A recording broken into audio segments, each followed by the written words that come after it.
வணக்கம் நண்பர்களே, welcome to movie critic channel. இன்னைக்கு நம்ம பார்க்க போற திரைப்படம் ரீசெண்டா தமிழ் டப்பிங்குடன் ஒரு குஜராத்தி மிஸ்ட்ரி த்ரில்லர் படமா வெளிவந்திருக்கிற கர்மா படத்தோட ரிவ்யூ பத்தி தான் தெரிஞ்சுக்க போறோம். இப்ப படத்தோட கதை என்ன அப்படிங்கிறத மேலோட்டமா தெரிஞ்சுக்கலாம். படத்துல ஹீரோயின் தன்னுடைய கணவர் மற்றும் பொண்ணு கூட சேர்ந்து நிம்மதியான ஒரு வாழ்க்கை வாழ்ந்துகிட்டு இருக்கிறாங்க. ஒரு நாள் ஹீரோயினுக்கு தான் கணவர் பொய் சொல்றாரு அப்படிங்கிற ஒரு உண்மை தெரிய வருது. அந்த பொய் எதுக்காக அப்படின்னு தெரிஞ்சுக்கணும் அப்படிங்கிறதுக்காக ஹீரோயின் தான் கணவரோட கடந்த கால விஷயங்களை தெரிஞ்சுக்க ஆரம்பிக்கிறாங்க.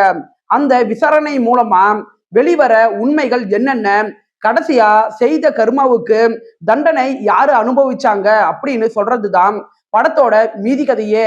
படத்தோட பாசிட்டிவ்னு பார்த்தா படம் ஆரம்பிச்ச 5 நிமிஷத்திலேயே இவங்க மெயின் கதைக்குள்ள வந்துடுறாங்க. படம் ஆரம்பிச்சதுல இருந்து முடிகிற வரைக்கும் ஆடியன்ஸுக்கு பரபரப்பு அப்படிங்கிற ஒரு விஷயம் குறையாத அளவுக்கு திரைக்கதையை இவங்க நல்லாவே மெயின்டைன் பண்ணியிருக்கிறாங்க.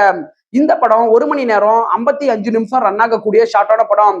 குயிக்காவே உங்களால பார்த்து முடிக்க முடியும். படத்துல செய்த கர்மாவுக்கு தண்டனை அனுபவிச்சே தீரணும் அப்படிங்கிற ஒரு வசனத்துக்கு ஏத்த மாதிரி கிளைமேக்ஸை இவங்க நல்லாவே முடிச்சிருக்கிறாங்க.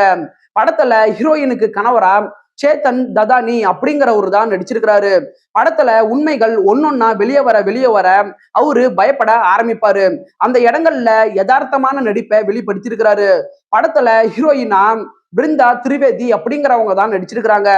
அவங்களுடைய நடிப்பு படத்துக்கு பெரிய பலமாவே இருக்குது.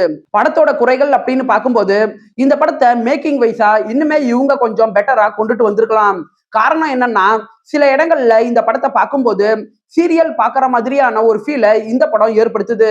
முதல் பாதியோட 2வது பாதியை கம்பேர் பண்ணி பார்க்கும்போது செகண்ட் ஹாஃபோட ஸ்கிரீன் பிளே கொஞ்சம் டவுனா இருக்கிறத உங்களால ஃபீல் பண்ண முடியும். படத்தோட கிளைமேக்ஸ்ல வர ட்விஸ்ட் நல்லா இருந்தாலும் அது ஜெனரல் ஆடியன்ஸுக்கு நல்லாவே ஒர்க் அவுட் ஆகும். ஆனா நீங்க மிஸ்ட்ரி த்ரில்லர் படங்கள், கிரைம் த்ரில்லர் படங்கள் அதிகமா பார்த்து பழக்கப்பட்டவங்களா இருந்தா அந்த ட்விஸ்ட்டை உங்களால முன்கூட்டியே யூகிக்க முடியும். ஓவராலா இந்த படம் உங்க டைமுக்கு ஒர்த்தான ஒரு டீசென்டான படம் தான் இந்த படம். 10க்கு 6.7 ரேட்டிங் கொடுக்கலாம். இந்த படம் ஃபேமிலி வாட்சபிள். விருப்பப்படுறவங்க பாருங்க. என்னுடைய ரிவ்யூ உங்களுக்கு பிடிச்சிருந்துச்சுன்னா மறக்காம லைக் பண்ணி சப்ஸ்கிரைப் பண்ணுங்க. நான் அடுத்து போடக்கூடிய வீடியோஸ் மற்றும் ஷார்ட்ஸ் உங்களுக்கு உடனே வரும். உங்களுடைய கருத்துக்களை கமெண்ட்ல பதிவிட மறந்துடாதீங்க. நாம வேற ஒரு வீடியோல சந்திக்கலாம்.